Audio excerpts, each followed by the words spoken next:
너 그 남자랑 단둘이 여행 가면 우리 진짜 끝이야. 응, 그래. 그건 당신 마음이지. 하고 싶은 대로 해. 진심이야. 나 장난으로 말하는 거 아니야. 알겠다고. 난 내 계획대로 할 거야. 너 진짜 가겠다는 거야? 응, 가기로 했어. 그게 그렇게 싫으면 어쩔 수 없지 뭐. 혹시 그 남자랑 여행 갔을 때 진짜 아무 일도 없었던 거야? 뭐? 지금 그걸 말이라고 해? 내가 지금 배에 아기까지 품고 있는데 그딴 소리를 해? 아니, 그런 뜻은 아니야. 그냥 요즘 머릿속이 복잡해서 당신이 여행 간 것도 생각나고 자꾸 신경이 쓰이더라고. 정말 어이없다. 내가 걔랑 그냥 친구처럼 지낸다고 몇 번이나 말했어? 걘 진짜 그냥 친구야. 하늘에 맹세코 아무 일도 없었어. 그래도 당신이 그렇게 의심되면 나중에 아기 낳고 유전자 검사해. 그럼 되잖아. 뭐? 안녕하세요. 다양하고 많은 사연들을 읽어보다가 문득 예전 생각이 나서 지금으로부터 10년 전 제게 있었던 이야기를 들려드리고 싶어서 이렇게 글을 적게 되었습니다. 10년 전 제게는 누가 봐도 예쁘다고 칭찬할 만큼의 미모가 뛰어난 와이프가 있었습니다. 그때 당시에 저와 아내는 30대 초반의 동갑 부부였었고 초등학교를 다니는 외동딸 아이 하나가 있었습니다. 저와 아내가 처음 만나게 된 건 남들처럼 특별할 건 없었습니다. 그 당시 아내는 제가 다니는 회사의 갑 위치에 있는 더 좋은 회사에서 근무하던 직원이었고 회사 간의 업무 파트너 담당자들이었기에 매주 몇 번씩 마주치게 되었었죠. 그러다 그녀의 미모와 능력에 점차 빠져들게 되었습니다. 저는 전문대를 나왔고 집사람은 명문대를 나왔었고 얼굴은 연예인 중에 김사랑을 닮아서 세련미가 넘쳤고 몸매도 좋았습니다. 그리고 말도 사근사근하게 잘하고 상냥해서 누구나 반할 만한 그런 여자였었죠. 솔직히 그에 비해 저는 다른 사람들과 다를 바 없는 평범한 남자였었고 아내는 미모면 미모 학벌이면 학벌 그리고 저보다 뛰어난 스펙까지 뭐 하나 꿀릴 게 없었죠. 그래서 그런지 처음에는 상냥하게 말을 건네던 여자였는데 제가 관심을 보이자 그때부터는 전과 다르게 저를 깔보는 듯한 행동과 말을 서슴지 않더라고요. 그래도 그때는 왜 그랬는지 그런 취급이 아무렇지가 않았습니다. 왜냐하면 그녀를 너무나도 사랑했었기에 그런 상처보다도 그녀를 바라보는 행복이 더 컸기 때문이었죠. 아무튼 저는 계속해서 관심을 표현하면서 선물 공세를 하기 시작했고 어느샌가 그녀도 제 마음을 알아줬는지 행동이 변하기 시작했던 시점이 있었습니다.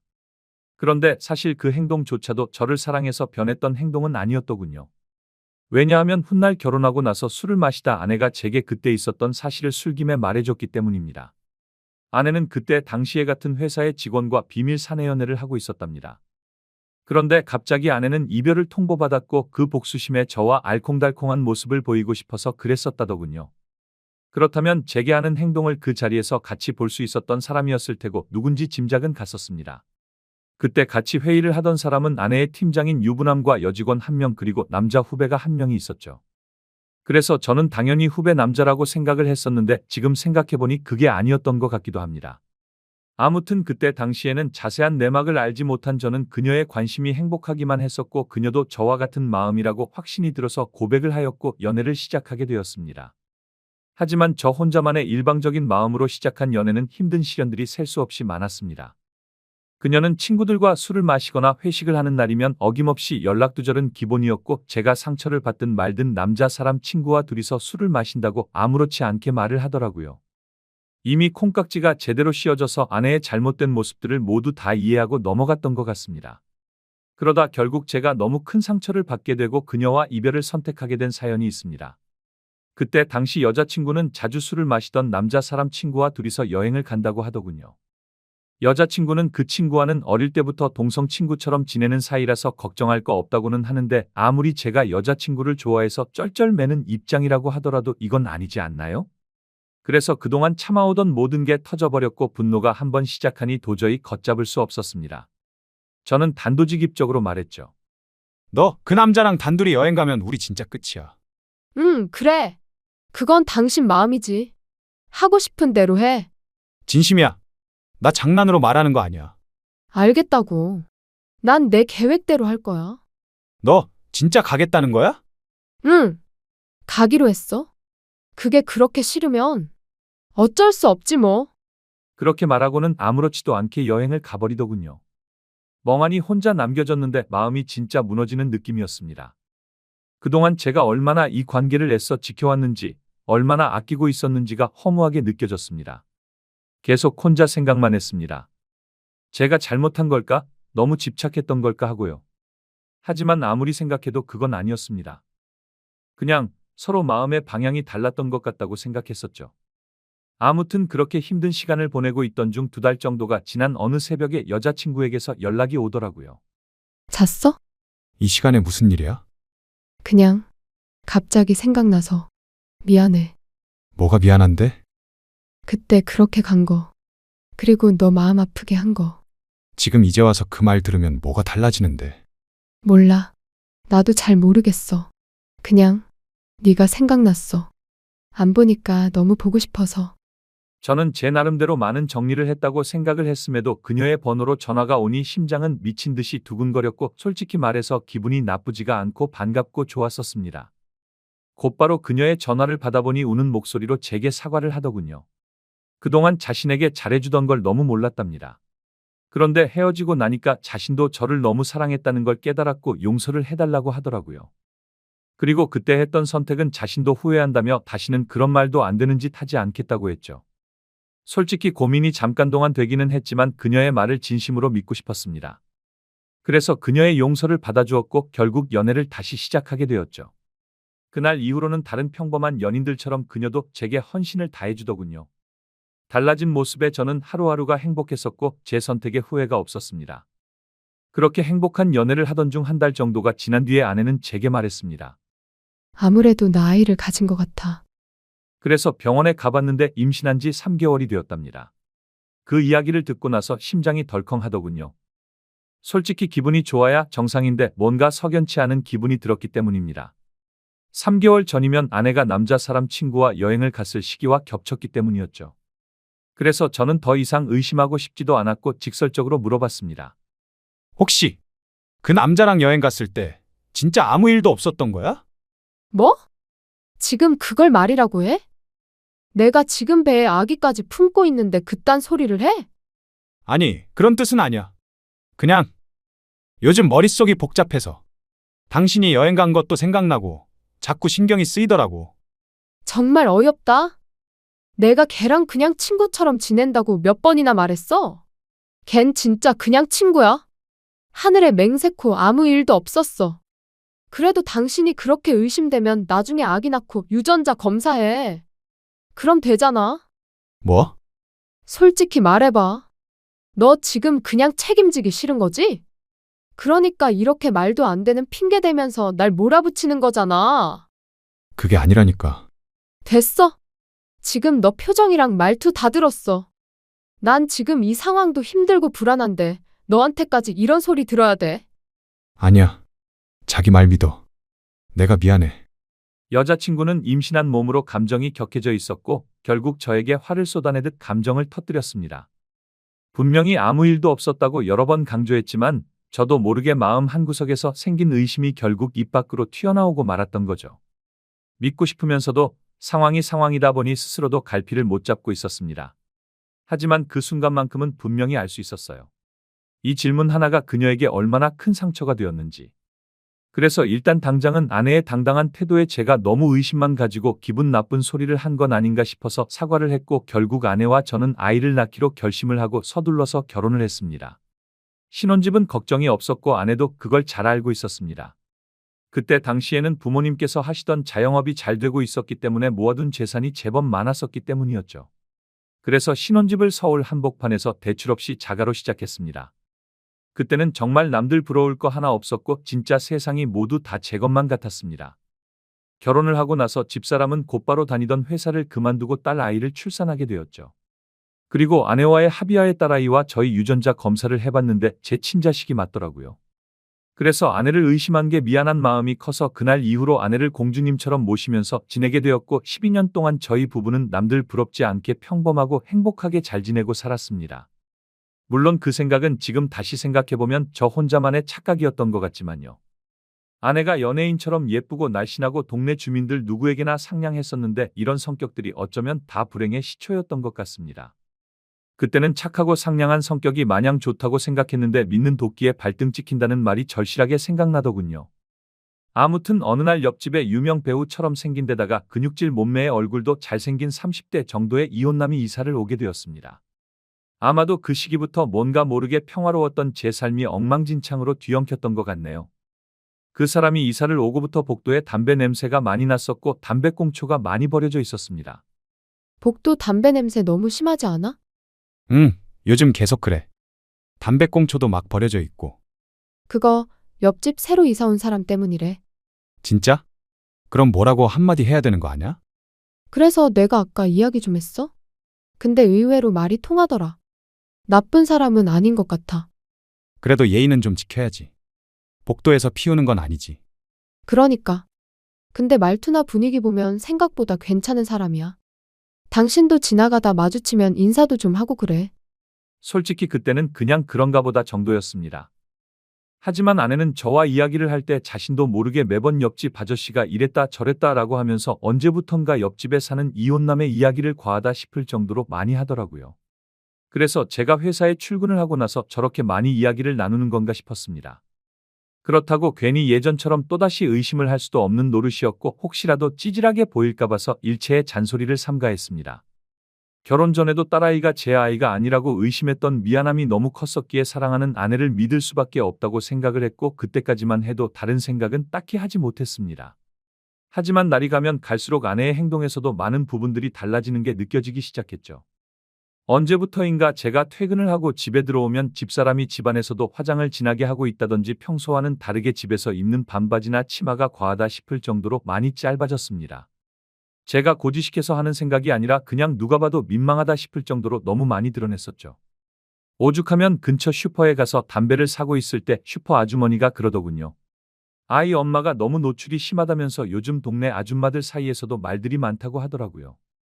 하지만 과거에도 아내의 미모를 시기 질투해서 가끔 그런 이야기들이 오고 간 적이 있어서 대수롭지 않게 생각했고 집에서만 지내다 보니 아내가 많이 외로워졌나? 라는 생각까지 들더라고요. 그래서 그냥 여자들의 한때 기분 이려니 했습니다. 지금 돌이켜 생각하면 제가 너무 안일했던 것 같습니다. 그때 그런 모습들을 보고 바람의 징조를 포착했어야 됐는데 말이죠. 그렇게 아내를 믿으면서 평소와 다름없이 지내던 어느 날이었습니다. 외근을 다녀오고 나서 평소보다 일찍 퇴근하고 집으로 들어갔는데 아내가 샤워를 하고 있더라고요. 그래서 아무 생각 없이 옷을 갈아입고 안방에서 TV를 보면서 쉬고 있으니 아내가 욕실에서 나오더군요. 그런데 생전 처음으로 보는 민망한 속옷 차림으로 나오더니 아내도 약간 놀라는 듯한 눈치였습니다. 오늘 무슨 일로 이렇게 일찍 왔어? 외근 나갔다가 생각보다 빨리 끝나서 그냥 바로 들어왔지. 근데 이 속옷 처음 보는 건데? 아, 그거? 기분 전환 좀 하려고 하나 샀어. 그렇구나. 예쁘네. 잘 산 것 같아. 그렇게 말하는데 처음엔 그냥 그런가 보다 하고 넘겼습니다. 하지만 솔직히 말해 그 속옷은 아무리 봐도 평범한 주부가 평소에 입을 만한 스타일로 보이지 않았습니다. 지나치게 화려했고 아내가 평소에 즐겨 입던 것과는 확연히 달랐죠. 순간 마음 한구석이 불편해졌고 뭔가 이상하다는 느낌을 지울 수 없었습니다. 그래도 굳이 그걸로 뭐라고 하기도 애매했고 괜히 분위기만 싸해질까봐 그냥 모른 척 넘어갔습니다. 마침 일이 일찍 끝난 김에 뭘 좀 같이 하면 좋겠다는 생각이 들어서 아내에게 저녁장이나 같이 보러 가자고 했고 그렇게 둘이 자연스럽게 외출을 하게 되었습니다. 그렇게 엘리베이터를 기다리고 있는데 옆집에 사는 이혼남도 때마침 문을 벌컥 열고 나오더군요. 그런데 약간 흠칫하는 듯한 모습이 이상하게 생각되었고 같이 엘리베이터를 탔는데도 뭔가 알 수 없는 묘한 기류가 느껴졌습니다. 평소에 친하게 지낸다던 아내와 이웃집 남자가 이야기도 잘 섞지 않았고 옆집 남자는 저와 인사를 하면서도 제 눈을 똑바로 쳐다보지를 못하더군요. 예전에도 이런 모습들이 보였기 때문에 단지 성격이 좀 소극적이거나 수줍음이 많은가 보다 생각했었고 그저 내성적인 사람이려니 생각했었습니다. 그런데 갑자기 저런 모습이 저에게만 그런 건가 싶은 생각이 들었죠. 그래서 마트를 가는 동안 아내에게 물어봤습니다. 자기 옆집 남자랑 친해졌다고 하지 않았어? 응, 왜? 아니 친하다면서 어색하게 인사하길래. 응. 몇 번 마주쳤는데 보면 볼수록 사람이 착하기는 한데. 그냥 뭔가 어두운 느낌이 들어서 가급적이면 멀리 하려고. 그러면서 아파트 반상회에서도 아주머니들 사이에서 말이 많았다며 말을 이어갔습니다. 옆집 남자가 원래는 성격도 밝고 착한 사람이었는데 전 부인이 바람을 펴서 이혼을 하고 성격이 많이 변했다고 하더라고. 그렇대? 응. 그래서 옆에서 지켜보면 매일같이 술만 마셔대고 담배도 엄청나게 많이 핀다고 해서 가깝게 지내는 건 별로인 것 같아서. 그 말을 듣고부터는 그날 이후로 옆집 남자에 대한 궁금증이 더 생겨나서 유심히 지켜보기 시작했습니다. 술과 담배를 많이 한다는 건 잘 알 것 같은데 그런 걸 제외하고는 특별한 문제들은 없어 보이더군요. 옆집 남자는 주말이면 어김없이 교회도 빠지지 않고 혼자서 잘 나가더군요. 단정히 성경책 들고 예배 가는 모습이 인상이 깊었고 그런 모습들이 어두워 보인다거나 다른 생각은 할 수가 없었죠. 그냥 누가 보더라도 겉보기에는 정말로 절대 문제가 있는 사람 같아 보이진 않았습니다. 그리고 눈을 잘 마주치지 못할 뿐 제가 보기에는 인사도 잘해서 친절하고 예의가 바른 사람으로 보였고 제가 직접 지켜본 옆집 남자는 아내가 말했던 모습과는 전혀 달랐기에 의심이 싹트기 시작했습니다. 솔직히 말해서 제 아내가 유부녀라고는 하지만 매일같이 운동을 다니면서 관리를 잘해서 아이를 출산하기 전처럼 몸매도 좋았고 피부 관리도 항상 잘해왔기에 20대 중반으로 밖에 보이지가 않았죠. 그래서 길을 가다가도 남자들이 10명 중에 5명은 다시 쳐다볼 정도로 훌륭했었기에 옆집 사는 남자도 충분히 관심을 가지고서 저 몰래 들이대지 않았을까 싶었습니다. 그리고 그때부터는 별의 별 생각이 다 들더라고요. 외근하고 일찍 들어간 날도 아내가 굳이 그 시간에 샤워를 하고 있었던 것도 수상했고 왜 그때 때마침 옆집 남자는 외출을 했으며 서로가 어색해했던 이유가 뭘까 이런 생각이 들었죠. 사실은 아내는 그 남자를 만나기 위해서 샤워를 했고 둘이서 만나려고 했는데 제가 있어서 둘 다 놀라서 그런 상황이 벌어진 게 아닌가 이런 의심과 생각이 들었습니다. 심지어 그날 마트에 다녀오고 나서도 잠들기 전 낮에 봤던 아내의 모습이 아른거려서 다가갔더니 아내는 이 핑계 저 핑계를 대면서 저를 피했던 모습이 기억났습니다. 절대 2번 다시는 아내를 의심하지 않는다고 맹세하고 지키려고 애써봤지만 의심이 싹을 트기 시작하니 걷잡을 수 없이 커져가더군요. 아내가 입고 있는 의상들도 예전에는 그러려니 했었는데 이제는 옆집 남자한테 잘 보이려고 저 따위로 입은 건가? 라는 생각이 들기 시작했고 회사에서 일을 하고 있을 때도 지금쯤 아내가 바람을 피우고 있는 건 아닌가 라는 생각에 일도 제대로 손에 잡히지가 않았습니다. 하지만 뭔가 의심이 되긴 했지만 예전처럼 아무런 증거도 없이 따질 수도 없었고 솔직히 말해서 이 모든 일들이 제 추측일 뿐 결정적인 사건이 없었기에 제가 착각을 하는 거라고 위안을 삼았습니다. 심지어 일이 걷잡을 수 없이 터져버리고 나면 지금의 이 행복한 가정이 깨지지 않을까 걱정도 되더라고요. 오죽하면 만약 아내가 바람을 피운 게 맞다고 하더라도 살다 보면 집사람도 사람이니까 잠시 한눈을 팔 수도 있고 봄바람에 그러려니 하고 빨리 제자리로 돌아오기만을 바랄 정도였죠. 하지만 아무리 제 자신에게 주문을 걸듯이 편하게 생각하려고 해도 자꾸 이상한 기분은 지워지는 게 아니라 점점 더 커져갔고 더러운 기분은 머릿속을 떠나지를 않았습니다. 그래서 결국 오랜만에 만난 친구들과의 술자리에서도 제 표정이 어두워 있으니 친구들은 집요하게 제게 무슨 일인지 물어보게 되었고 너무 답답한 나머지 어쩔 수 없이 제 고민을 털어놓게 됐습니다. 그랬더니 친구들은 한참 동안 고민을 하더니 한 친구가 솔깃한 방법을 제안해 주었습니다. 요즘에 집에 방범용으로 홈캠 같은 것도 많이 하잖아. 자연스럽게 천장 같은 데다가 방범용으로 카메라 설치해보는 거 어때? 그건 좀 그렇지 않을까? 네가 이렇게 의심만 하는 것보단 그런 생각 안 나게 하는 게 현명한 걸 수도 있지. 그런가? 그래. 이렇게 백날 첫날 고민하고 또 고민해봤자 의심은 더 커질 거야. 차라리 너의 생각이 맞든 아니든 하루라도 빨리 진실을 아는 게 너랑 딸아이를 위한 것 같아. 그 말을 듣고 보니 저도 같은 생각이었습니다. 예전에 딸아이의 친자 검사를 할 때도 의심을 하던 시기가 너무 힘들었었고 막상 검사를 할 때는 덤덤했었고 제 친자식이라는 결과가 나오니 더 행복해졌던 전례가 있었기 때문이었죠. 아내를 또다시 의심해서 미안하지만 만약 아니라면 평생 동안 헌신하겠다는 생각으로 아내가 운동을 나가고 집이 비어있는 시간에 작은 소형 카메라를 설치하게 되었습니다. 지금부터 세상에 이런 일이 또 있을까 싶은 반전 드라마가 시작됩니다. 저는 저보다 덩치도 좋고 근육질의 탄탄한 몸을 지닌 옆집 남자를 가만두지 않으려고 혼자서 온갖 상상을 했고 혹시라도 벌어질 위기 상황에 대처할 모든 만반의 준비를 하고 마음을 가다듬었습니다. 혹시라도 제가 예상했던 대로 아내와의 불륜이 확인되면 그냥 주먹 다툼을 하고서 징역이라도 가겠다고 각오까지 했을 정도였죠. 그렇게 저는 떨리는 마음을 진정시키면서 며칠 동안 매일 녹화된 비디오를 틀어보았습니다. 태어나서 처음으로 겪은 감정이었는데 정말 세상 지옥이 따로 없더군요. 지금도 정확히 기억나는 건 비디오 녹화일은 토요일이었고 오후 2시쯤이었습니다.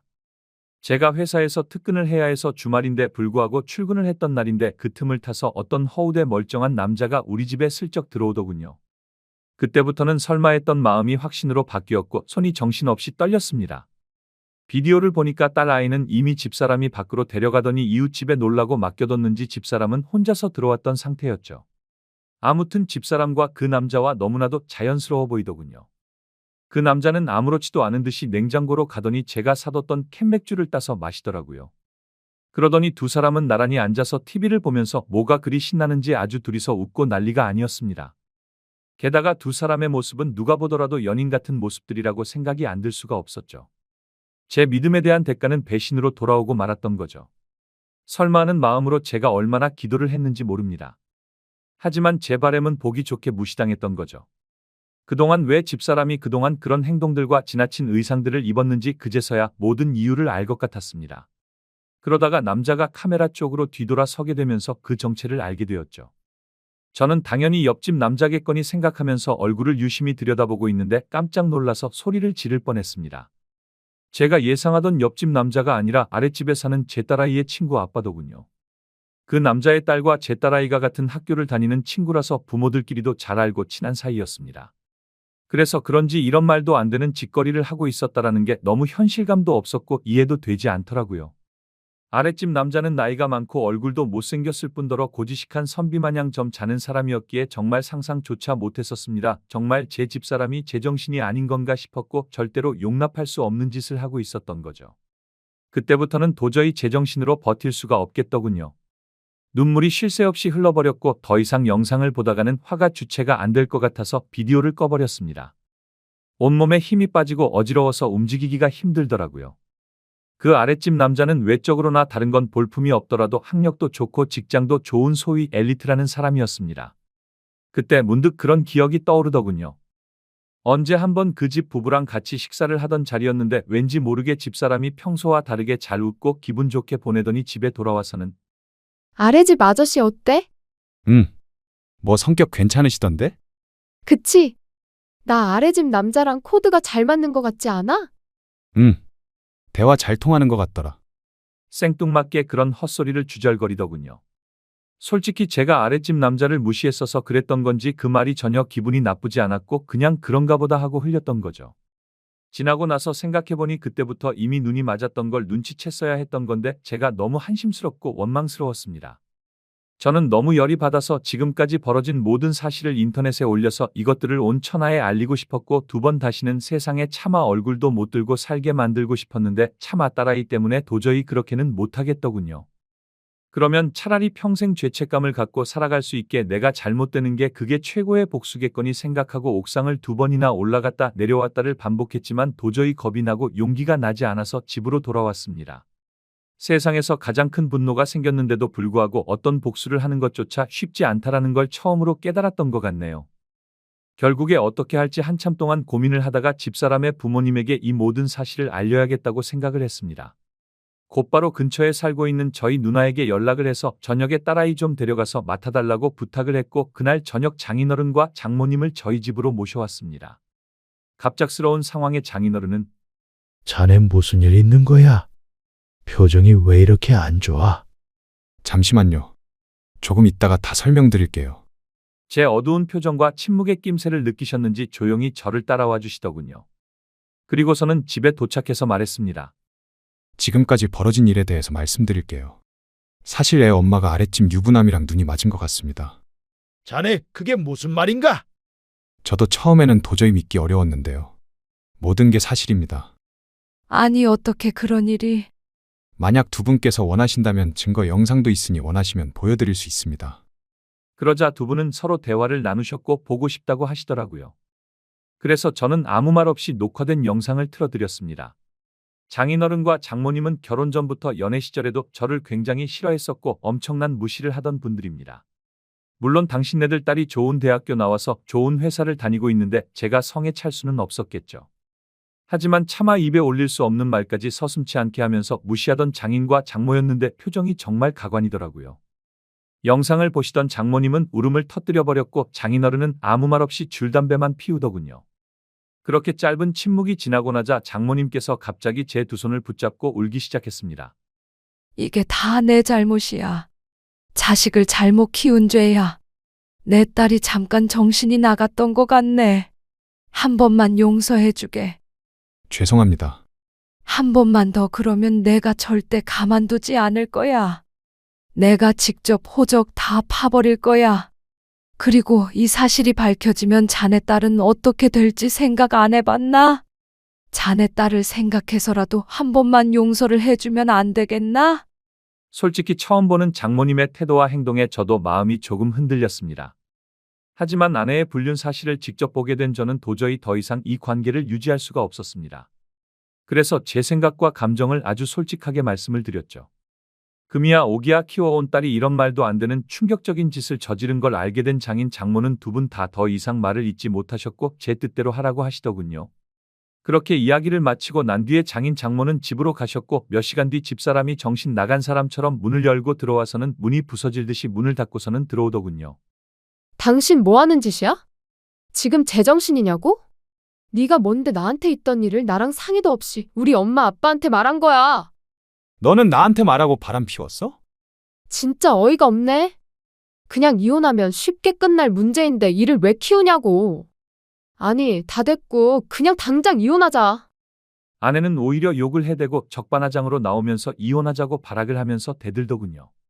그 모습을 보니 너무나도 허탈했고 슬퍼서 오히려 제가 눈물이 다 났습니다. 저에게 미안하다고 한마디만 했었더라도 많은 게 달라졌을지도 모릅니다. 차라리 거짓말이라도 하면서 울고불고 빌었더라면, 다시는 안 그러겠다고 매달렸다면 아마도 저는 용서했을지도 모릅니다. 그때는 제 목숨보다 소중했고 제 모든 걸 줘도 아깝지 않아서 정말 소중하고 과분했던 집사람이었죠. 그만큼이나 저는 진짜 많이 아내를 사랑했었습니다. 너무 화가 났지만 차마 집사람을 건드릴 수는 없었기에 저는 그냥 바닥에 뒹굴면서 서럽게 통곡을 했습니다. 그제서야 집사람도 상황 파악이 됐는지 아무 말도 없이 가만히 있더군요. 상황이 정리되고 서로가 감정을 추스린 다음에 이야기를 했습니다. 결국 집사람과는 이혼을 하기로 했고 아내에게 귀책 사유가 있었기에 딸아이는 제가 맡기로 했습니다. 그리고 아랫집 그 정신나간 유부남도 이 모든 사실이 드러나자 그 유부남의 아내가 회사에서 한바탕 난리를 치는 바람에 불명예 퇴직을 당하게 되었고 결국에는 이혼까지 당했다고 하더군요. 그리고 당장은 집에서 아이를 키울 사람이 없었기에 독신으로 지내고 있던 누나가 저희 집으로 들어와서 딸아이를 잘 키워줬습니다. 가진 거라고는 집 하나 딸랑 있었는데 그 집을 팔고 싶지는 않았습니다. 당장 팔면 너무 막심한 손해였을 뿐더러 온전히 제 딸아이에게 물려주고 싶었기 때문이죠. 그래서 저는 제 딸아이에게 모든 걸 다 해주고 싶어서 정말 열심히 살았습니다. 나름대로 수입이 적지는 않았던 덕분도 있었고 제가 열심히 하는 만큼 수익은 더 늘어났기에 항상 추가 근무를 지원해서 했고 일 없는 날에는 대리기사도 뛰면서 정말 열심히 살았습니다. 제가 부족해서 엄마 없이 키운 죄를 물질적으로 풍족하게 해서라도 딸아이에게 모든 걸 보상해주고 싶었죠. 저는 5년째 낡은 구두를 고쳐가며 신어도 제 딸의 옷과 신발은 꼭 유명 메이커로 사서 입히고 신겼습니다. 딸이 원하면 유학도 보내주고 원하는 건 다 해주고 싶었고 시집 갈 때도 진짜 잘해주리라고 마음먹고 악착같이 일만 했습니다. 그래서 일주일에 5번 넘게 마시던 술도 안 마시게 되었고 담배도 끊었습니다.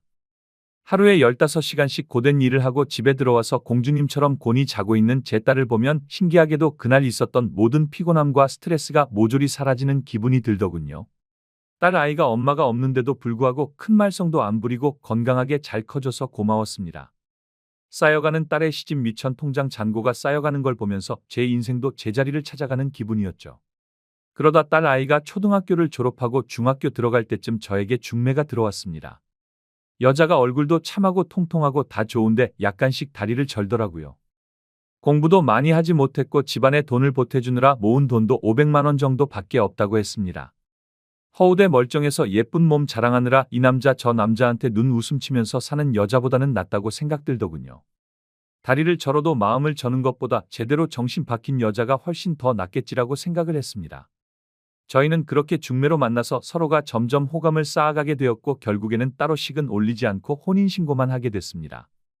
그 이후로 저와 아내는 살림을 합치게 되었고 바로 그 다음 해에 아들을 갖고서 낳게 되었습니다. 지금의 제 아내는 처절하고 아팠던 지옥 같은 제 과거를 보상해주는 하늘에서 내려준 천사 같은 복덩어리였습니다. 아내는 빈손으로 결혼해서 미안하다며 늘 미안하다는 말을 입에 담고 살았고 제가 그렇게 말렸는데도 불구하고 살림에 도움이 되고 싶다면서 동네마트에서 다리를 절면서도 알바를 하더군요. 딸도 사춘기를 잘 극복하고 공부도 잘해서 올해 서울 상위권 대학에 입학했습니다. 그래도 머리는 친모를 닮아서 그런지 공부는 잘했네요. 예전 집사람은 지방에서 연하남과 살림을 차렸다고 하던데 철이 없는 남자를 만났는지 형편이 말도 안 되게 어렵다고 하더라고요. 그래서 가족들한테 돈을 엄청나게 빌린 뒤로는 가족들에게조차 도통 연락이 없다고 하더군요. 뭐 그러던지 말던지 저는 제 인생을 살려고 합니다. 이젠 저는 두 아이들을 위해서 그리고 지금의 아내를 위해서 더욱 더 열심히 살 겁니다. 이 사연을 보시는 분들은 절대 바람 피우지 않으셨으면 하는 바람입니다. 남의 영혼에 상처 주지 말고 제발 남의 눈에 피눈물 나게 하지 마세요. 그 지옥을 겪어본 사람으로서 가장 사람을 비참하게 만들고 나락으로 떨어뜨리는 짓은 없다고 생각이 듭니다. 어제 성과금이 들어왔습니다. 오늘은 저녁에 아내가 좋아하는 소고기에 소주나 한 잔 마시면서 하루를 정리하려 합니다. 지금까지 제 사연을 읽어주셔서 감사합니다. 나 오늘 급히 약속이 있어서 나갔다 와야 할 것 같아. 케이크는 주문해놨으니까 둘이서 나가서 맛있는 거라도 먹고 들어와. 아빠, 오늘 같이 밥 먹기로 해놓고 이게 뭐야? 여보, 아무리 그래도 지민이 생일인데 오늘은 약속 취소하고 셋이서 같이 밥 먹는 게 낫지 않겠어? 미안. 오늘 중요한 약속이 갑자기 잡혀서. 빨리 다녀올 테니까 이따 봐. 뭐해 당신? 이 시간까지 아직 안 잤어? 그 여자 만난 지 얼마나 됐니? 뭐라고? 당신 여자 있잖아. 그 여자 누구야? 안녕하세요. 저는 올해 50대 중반의 여자입니다. 슬아의 딸 하나를 두고 있어요. 오늘은 여러분께 제가 얼마 전에 겪었던 충격적인 일에 대해 알려드리려고 이렇게 글을 씁니다. 지금 생각해봐도 가슴이 먹먹해지고 눈물이 앞을 가리지만 그래도 이 상처를 치유하려면 꽤 긴 시간이 걸리겠죠? 그냥 제 이야기를 들어주시고 세상에는 이런 일도 있구나 하면서 가볍게 생각해 주시길 바랄게요. 저는 남편과 일찍 결혼했습니다. 솔직히 말하면 정략 결혼으로 말이죠. 저희 집은 대대로 사업가 집안이라 아버지도 회사를 운영하고 계셨는데 이제는 집안 중에 처음으로 의사 사위를 보고 싶다고 하시는 거예요. 저희 집에서 딸은 저밖에 없어서 의사 사위를 데려올 사람은 저뿐이었습니다. 그래서 저는 좋아하는 사람과 연애를 할 선택권도 없이 20대 후반이 되자마자 아버지가 골라준 사윗감을 만나야 했죠. 제게는 위로 오빠 한 명이 있었는데 오빠는 성인이 되자마자 사업을 물려받을 공부를 하고 있었죠. 그리고 저는 막둥이라 아버지께서 늘 말씀하셨습니다. 우리 딸 하고 싶은 것만 하면서 살아도 돼. 라고 하셨기에 마땅한 직업도 없었어요. 아버지 회사에 들어가서 일도 해봤는데 너무 지루하고 재미도 없었을 뿐더러 저는 아직 철이 들지 않은 건지 노는 게 더 좋더라고요. 주위에서 말리는 사람도 없었고 친척 어른들은 남자 잘 만나서 시집만 잘 가면 된다고 말씀하셨기에 저도 일을 구하거나 할 생각도 딱히 없었습니다. 그렇게 20대 후반까지 잘 놀고 다녔고 그러던 중 아버지가 선자리를 몇 번 권유하시더라고요. 그럴 때마다 싫다고 지금 이대로가 좋다고 결혼하기 싫다고 잡아댔었죠. 제가 그러면 처음엔 아버지는 몇 번 권유하시다가 말았습니다. 하지만 얼마 후에는 화까지 내시면서 저를 나무라시더라고요. 너 지금 나이가 몇 살인데 지금까지 놀고 먹고 하고 있어? 일을 하든지 시집을 가든지 언제까지 아빠 밑에서 얻어먹고만 있을 거냐? 태어나서 처음으로 아버지의 화난 모습을 보고 말았습니다. 아버지는 저에게 항상 다정하고 상냥하셨는데 그런 모습을 보고 굉장히 충격을 많이 받았어요. 내심 언제나 하고 싶은 대로 하라고 말만 그랬지 속으로는 저런 생각을 하셨구나 싶었습니다. 그래서 집에서 나가고 싶더라고요. 처음으로 아버지에게 실망을 했고 저는 결국 아버지가 하라는 대로 다 하게 되었습니다.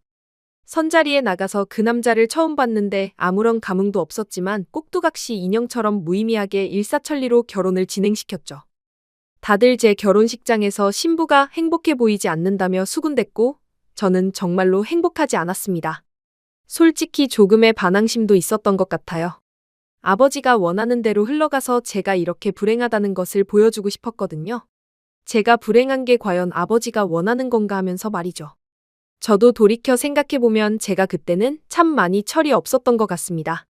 나이가 30이 다 되어가는데 제대로 된 직업 하나 없이 돈만 펑펑 쓰면서 놀았으니까요. 그치만 그때는 알지 못했습니다.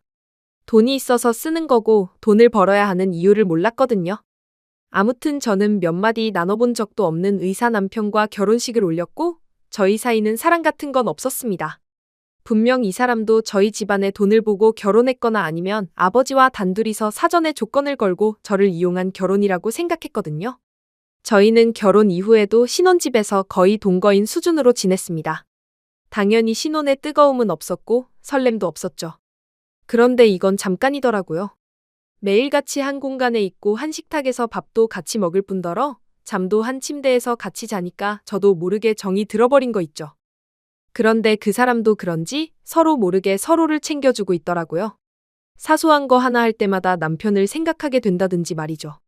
그렇게 저희는 연애하는 것 같은 결혼 생활을 결혼하고 몇 달 후에 하게 되었답니다.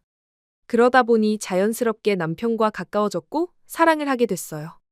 저희 사이가 좋아지다 보니 아버지와의 관계도 회복되었고 결혼 생활도 행복했습니다. 그리고 결혼한 지 몇 년이 지나고 저희 사이에서 아이가 생겼어요. 30대 초반의 출산이라 조금 이르다고 생각했었는데 저희 부부는 오히려 좋다고 생각했습니다. 아이는 딸이었고 아이를 낳으니 우리 가족의 사이는 더 돈독해지더라고요. 아이를 중심으로 대화도 많아졌고 오히려 싸움은 줄었습니다. 남편은 의사 일을 열심히 하면서도 제 육아를 최선을 다해 도와주었어요. 여보, 일하느라 힘들 텐데 이렇게 육아랑 집안일도 도와주고 피곤하지 않아? 난 괜찮아. 우리 여보랑 지민이 보고 싶어서 혼났는데 이게 내 행복인걸. 우리 남편 감동이야. 고마워요, 여보. 저도 그 모습에 감동받고 더 열심히 보답했죠. 이렇게 저희 세 가족은 정말 행복했습니다. 그리고 이제 아이가 점점 크고 고등학생이 되었어요. 저도 어느덧 50대가 다 되어가는 나이였죠. 아이를 낳았을 때는 부부 금술도 좋고 어디를 가더라도 부러움을 많이 받고 사는 부부였습니다. 저는 집안도 괜찮았을 뿐더러 남편은 안정적이고 모두가 부러워하는 의사라는 직업을 가졌으니까요. 그런데 지금은 예전과는 달라졌습니다. 남편도 같이 나이가 들어가서 그런지 왠지 모르게 무뚝뚝해졌고 딸은 고등학생이라 예민한 시기다 보니 대화도 잘하지 않았어요. 저는 그저 집에서 밥하고 청소하는 여자일 뿐이었습니다. 남편이 결혼 초 때와 달라졌다는 것은 대충 눈치챘지만 크게 신경 쓰지를 않았어요. 서로 나이도 많이 들었고 약 20년을 같이 살다 보면 무덤덤해지는 경우가 많고 대부분은 그런다고 생각했으니까요. 그런데 시간이 지날수록 단순히 무뚝뚝해진 게 아니라 저를 싫어한다고 느낄 정도로 남편은 저를 대우했습니다. 얼마 전 의사 동반 부부 모임이 잡혔었어요. 남편 주위의 의사 지인들의 부부와 함께 1박 2일로 여행을 가는 것이죠. 결혼 초부터 매년 가고 있었고 지인들과도 다 친한 편이에요. 그런데 남편이 대뜸 말했습니다. 이제 우리는 가지 말자. 갑자기 왜? 그냥 가봤자 재미도 없고 귀찮아서. 요즘 병원 일도 많아서 좀 쉬고 싶네. 올해도 의사 부부 동반 모임이 있었고 저는 당연히 가는 줄 알았죠. 그런데 남편은 가기 싫다는 얘기를 하길래 솔직히 많이 속상했어요. 제가 이제 나이도 들고 그래서 여자로 안 보이나 싶었거든요. 그리고 그동안 아버지 사업도 예전만큼 원활하지가 않았습니다. 그래서 지금은 남편의 월급으로 생활하고 있었거든요. 그것뿐만 아니라 제가 차린 밥은 일절 손도 대지 않았고 주말마다 딸과 함께 셋이서 가까운 곳이라도 산책을 가거나 했는데 그것도 어느 순간부터 하지를 않게 되었죠. 주말마다 남편은 이런 이유, 저런 이유를 대면서 어디론가 갔거든요. 그러고는 밤늦게 들어옵니다. 저희는 다시 결혼 극초반의 모습처럼 동거인 수준으로 같이 살게 되었습니다. 저는 다른 의심 전혀 하지 않았고 단순히 제 남편이 바쁘다고 생각했어요. 그런데 알고 봤더니 그게 아니었더라고요. 얼마 전 남편이 퇴근을 하고 남편이 입고 나간 옷을 세탁하려고 바지 주머니를 이리저리 뒤지는데 귀걸이 한 짝이 나오는 겁니다. 엄청나게 화려하고 크기도 큰 귀걸이였어요. 제 스타일과는 전혀 달랐고 저한테 선물을 하려고 샀다고 하기엔 주머니에 단 한 짝밖에 없었습니다. 그리고 저는 그런 화려한 귀걸이를 전혀 하지 않는다는 걸 남편도 알았어요. 항상 단순하고 평범한 귀걸이를 착용했으니까요. 그때 그 귀걸이를 발견하고 얼마나 마음이 아팠는지 모릅니다. 남편이 요즘 따라 달라졌다고 생각한 게 일이 많이 힘들고 지인들과 시간을 많이 보내고 싶어서 그런 줄 알았는데 그게 아니라 여자가 생긴 거였다고 생각하니까 가슴이 아려오는 거 있죠. 다른 여자를 만날 거란 생각은 전혀 하지를 않았기에 더 큰 충격이었습니다. 믿는 도끼에 발등 찍힌다는 말이 절실하게 와닿더라고요. 그냥 뒤통수를 아주 세게 맞은 기분이었습니다. 그래서 세탁실 옆에 있는 조그마한 보일러실로 들어가서 아무도 모르게 숨죽여 울었네요. 한 30분 정도 울다가 부은 눈을 조금 가라앉히고 가만히 생각했습니다. 당장 뛰쳐나가서 남편에게 따지고 이혼을 할까도 생각했지만 지금 당장 이혼하는 건 너무 두려웠죠. 그래서 조금만 지나면 아무렇지 않게 돌아올 거라고 기대했던 것 같습니다. 일단 당장은 티 내지 말고 지켜보자고 생각했고 아무 일 없는 척 생활을 했더니 아무도 눈치를 못 채더군요. 솔직히 많이 속상했습니다. 이 집에서 나라는 존재가 무엇인가 하고 말이죠. 그런데 하루 이틀이 지날수록 남편은 더 당당하게 밖으로 나다녔고 혼자 마음속으로 그 여자 보러 가는구나 생각하며 누가 가슴을 송곳으로 콕콕 찌르는 듯한 고통을 느껴야 했습니다. 왠지 모르게 마음속에 암덩이가 생긴 기분이었죠. 다 알면서도 외도 현장을 보내주는 게 정말 기분이 묘했습니다. 솔직히 몇 번은 그렇게 보내줬는데 아무리 생각해도 이건 아닌 것 같은 날이 있었어요. 바로 딸의 생일이었습니다. 저희는 가족의 생일이 되면 무조건 가족들이랑 보내고 저녁에는 집에서 케이크의 소원을 빌고 촛불을 끄는 게 딸 어릴 때부터 해오던 저희 집 습관이에요. 그래서 말하지 않아도 생일이라고 하면 생일 당일은 가족들끼리 보낸다고 암묵적으로 다 알고 있죠. 그런데 지금까지 단 한 번도 가족 생일날 다른 약속을 잡지 않았던 남편이 딸아이의 생일 당일 아침에 그러더군요. 나 오늘 급히 약속이 있어서 나갔다 와야 할 것 같아. 케이크는 주문해놨으니까 둘이서 나가서 맛있는 거라도 먹고 들어와. 아빠, 오늘 같이 밥 먹기로 해놓고 이게 뭐야? 여보, 아무리 그래도 지민이 생일인데 오늘은 약속 취소하고 셋이서 같이 밥 먹는 게 낫지 않겠어? 미안. 오늘 중요한 약속이 갑자기 잡혀서. 빨리 다녀올 테니까 이따 봐. 저와 딸은 너무 놀라서 이건 아니라고 남편을 말렸지만 그 상간녀한테 무슨 일이 생겼는지 반쯤 정신이 나간 상태로 옷을 대충 챙겨 입고 나가더라고요. 그 여자가 긴급한 게 저와 딸보다 중요하다고 생각하는 것을 도저히 용서할 수 없었습니다. 그래도 한 집안의 엄마인데 책임을 다해야겠다 생각했죠. 몇 달 동안 남편의 외도 사실을 알면서도 눈 감아주다가 딸의 생일날 딸이 너무 실망하는 모습을 보고 이제는 솔직히 털어놓아야겠다고 결심했습니다. 그날 남편은 새벽에 집으로 돌아왔고 저는 안 자고 남편을 기다리다가 말했어요. 뭐해 당신? 이 시간까지 아직 안 잤어? 그 여자 만난 지 얼마나 됐니? 뭐라고? 당신 여자 있잖아. 그 여자 누구야? 제가 이 말을 하니까 남편은 쏘스라치게 놀라더라고요. 무슨 소리야? 내가 여자는 무슨, 내 주변에 여자가 어딨어. 당신 나를 뭐로 보는 거야? 내가 가정을 버리고 여자나 만나러 다니는 그런 놈으로 봤어. 진짜 어이가 없네. 방귀 낀 놈이 성질 낸다더니. 지금 당신이 큰 소리 칠 때야? 나 증거 다 있으니까 솔직히 말해. 다 알고 말하는 거야. 제가 확신에 찬 말투로 다시 말을 하니 남편은 아무 말도 하지 않고 눈알만 굴리더라고요. 그러면서 망설이는 듯한 모습으로 저한테 말했습니다. 솔직히 썸만 탔어. 사심이 있는 만남이었지만 그냥 밥만 먹고 커피만 마셨어. 저는 그 사실도 믿지 않았습니다. 그런데 주머니에서 귀걸이가 나올 수 있나요? 그리고 딸의 생일날 딸과 저를 내팽개치고 그 여자를 만나러 한 걸음에 갈 수 있습니까? 저는 그 말도 절대 믿지 않았죠. 정말 마지막으로 물어보는 거야. 정말 다 알고 말하는 거야. 그 여자랑 무슨 관계냐고. 제가 화를 잘 안 내는 성격인데 남편은 저의 화내는 모습을 보고 많이 당황스러워했습니다. 그러고는 솔직히 말하더라고요. 사실 만나는 사람이 있긴 한데 진짜 얼마 되지는 않았어. 얼마 되지 않았으면 된다는 거야? 진짜 어이가 없네. 그래서 얼마나 됐는데. 그냥 3달 정도밖에 안 됐어.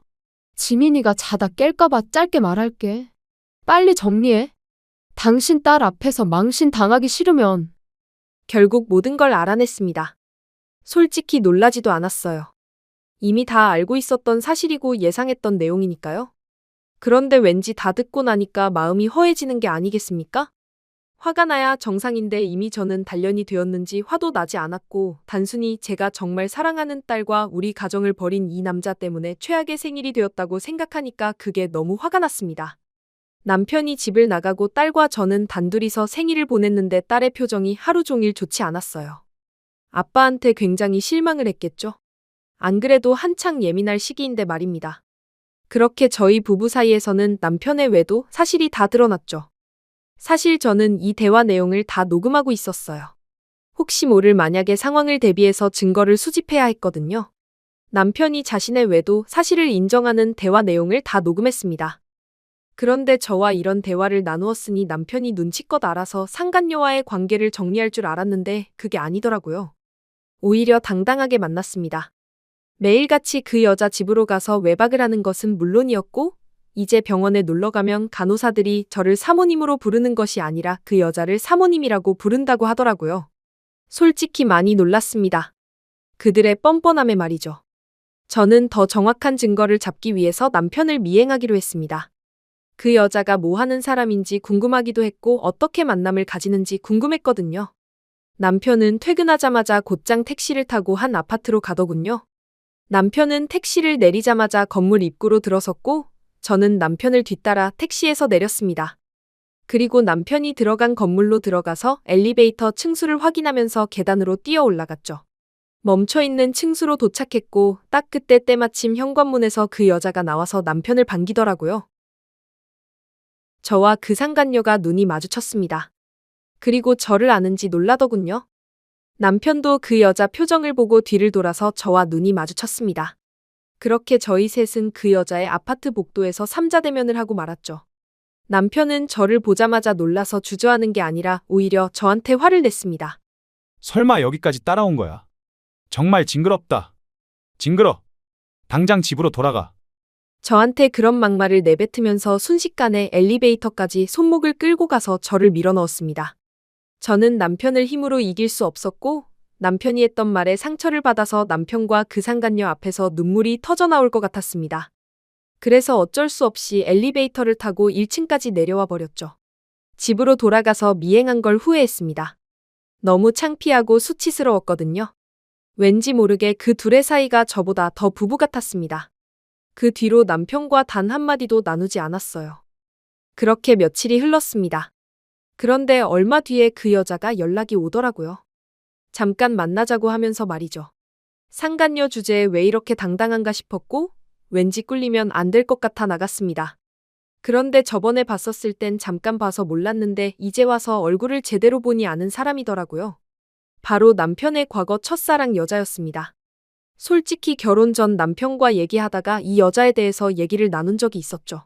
근데 그때는 남편에게 큰 관심도 없었고 그냥 지나가는 말로 사진 있냐고 물어봤었습니다.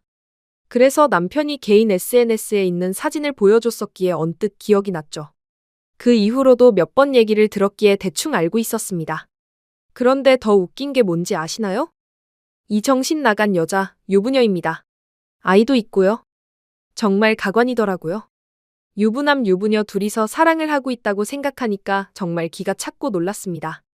그리고 무엇보다 상간녀 남편이 지금에서야 알고 보니 택배 기사 일을 하고 있었어요. 주 6일 새벽부터 밤까지 일하고 가족을 위해서 헌신하면서 말이죠. 정말 양심도 없는 여자입니다. 그런데 그 여자는 제가 자리에 앉자마자 하는 말이 어이가 없었습니다. 저 그쪽 남편 사랑해요. 그러니까 이혼해주세요. 아주 당당하고 뻔뻔하게 말하더군요. 제가 이혼해주면 둘이서 행복하게 살 게 뻔했기 때문에 절대 이혼을 해주고 싶지 않았습니다. 그래서 오히려 그 여자에게 더 단호하게 말했죠. 내가 왜요?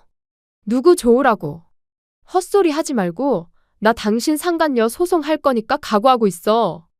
그런데 그 여자가 갑자기 웃더라고요. 이 사람이 제정신이 아닌 건가 싶었는데 몇 분을 웃더니 그럼 제 남편도 그쪽 남편한테 상간남 소송 걸 텐데 괜찮겠어요? 보통 여자가 아니었습니다.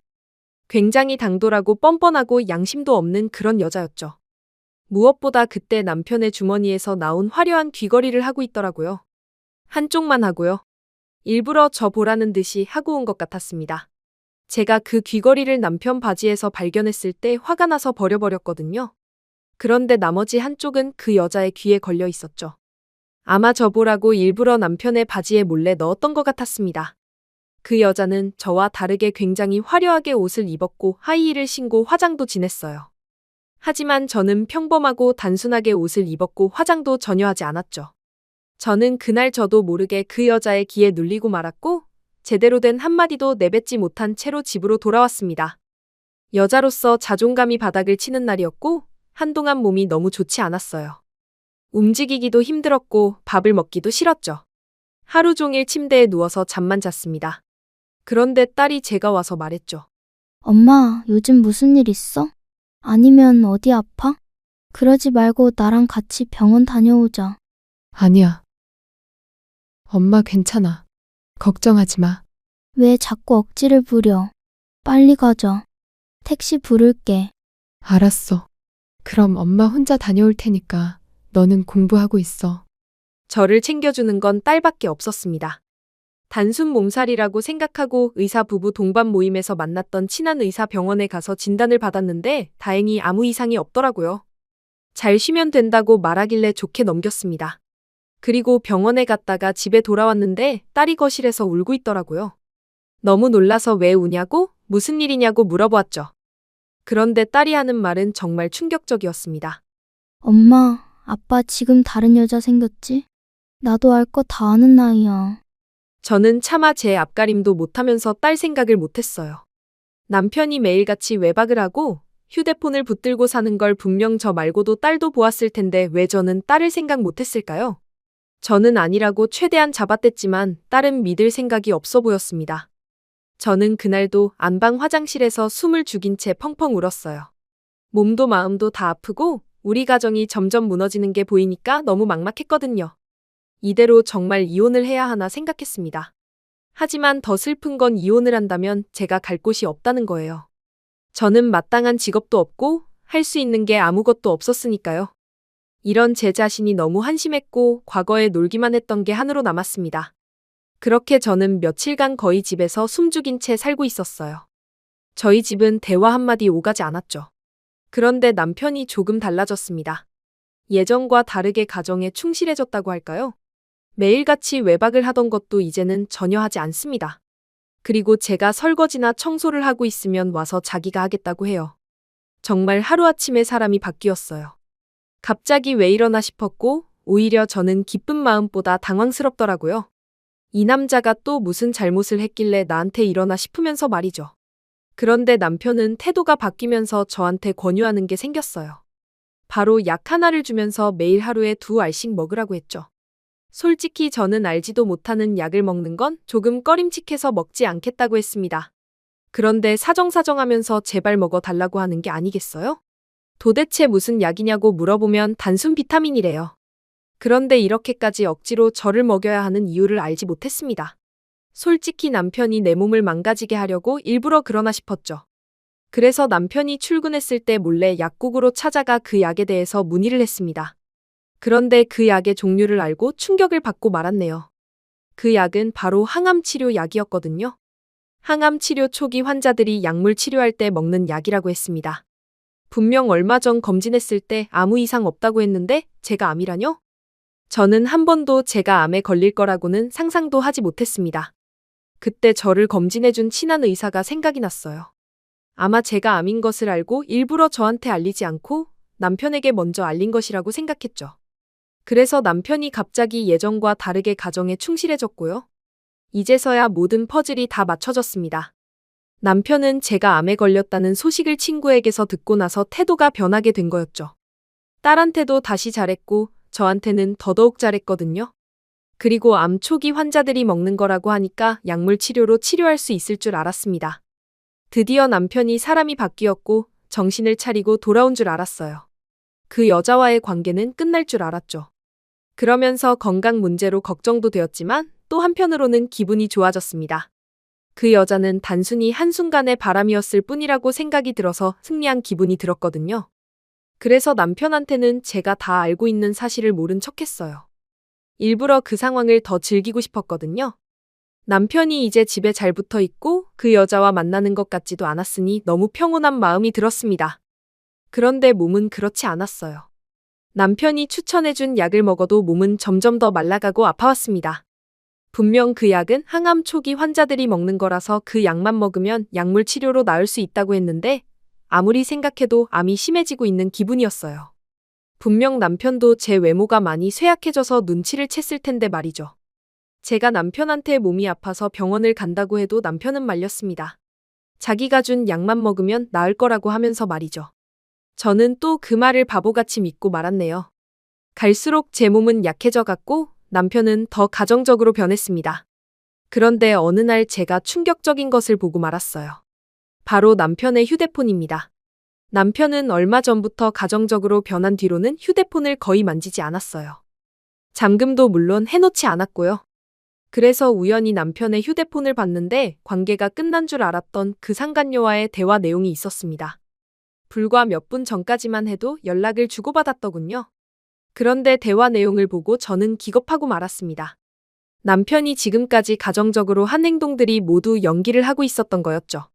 문자를 주고받은 그 내용들에 대해서 간략히 말씀드리자면 그들은 제가 빨리 생을 마감하고 그 여자가 제 자리를 치고 들어오는 것을 원했습니다. 의사 사모님 소리 듣고 싶다고 하면서 말이죠. 남편도 제 마지막 기억에는 가정적인 남편으로 남고 싶어 했기에 이렇게 헌신을 하는 거였습니다. 그리고 무엇보다 저는 암 초기에 걸린 게 아니었더군요. 당장 병원에 가서 치료를 받아야 하는 수준이라고 했습니다. 그래서 초기 환자가 먹는 약을 먹어도 몸이 나아지지 않는 거였죠. 정말 온몸에 소름이 끼쳤고 그들이 무서워지기 시작했어요. 사람 목숨을 이렇게 가볍게 생각하는 것이 너무 무섭고 잔인하잖아요. 둘이서 시나리오를 짜고 있었던 겁니다. 저는 바로 병원으로 가서 진단을 받기 시작했어요. 의사 선생님은 일주일만 늦었어도 잘못될 뻔했다며 지금이라도 온 게 다행이라고 하더군요. 그래서 그날부터 치료를 받기 시작했습니다. 남편과 그 여자한테는 각자 고소장을 보냈습니다. 살인미수죄로 말이에요. 그리고 상간녀 소송과 이혼 소송까지 다 했습니다. 그들이 원하는 대로 만들어주고 싶지 않았거든요. 그리고 회사에다 소문을 퍼뜨렸어요. 남편의 병원과 그 여자의 회사까지도요. 남편은 아픈 아내를 두고 가정을 버린 사람이 되었고 그 상간녀는 말할 것도 없었습니다. 결국 둘 다 직장에서 해고되었고 남편이랑 가면을 쓰고 있던 그 더러운 놈은 그렇게 자부심을 가졌던 의사 자격증까지 박탈당했다고 하더군요. 결국에는 제 승리로 이어졌습니다. 저는 너무 통쾌했어요. 그들이 나락으로 떨어지는 것을 보니까 항암 치료를 하면서도 조금은 웃을 수 있었습니다. 딸도 저한테 너무 잘했다고 해주더라고요. 아빠가 그렇게 가정적인 척할 때부터 자기는 역겨웠다고 하면서요. 지금은 항암 치료도 어느덧 마무리가 되어갑니다. 이미 남편과는 이혼을 해서 위자료를 받고 딸과 함께 집을 나왔네요. 딸은 이제 어느덧 대학생이 되었고 저한테 많은 도움을 줍니다. 딸이 없으면 어땠을지 생각만 해도 끔찍하네요. 여러분도 혹시 저와 같은 경험이 있나요? 저는 아직도 소름인 게 의사였던 남편이 제 목숨을 가지고 장난을 쳤다는 게 지금도 너무 무섭고 소름이 끼칩니다. 그 인간은 그동안은 물론이고 앞으로도 절대 의사를 할 자격이 없었던 인간이었던 거죠. 제 이야기는 여기까지입니다. 들어주셔서 감사합니다.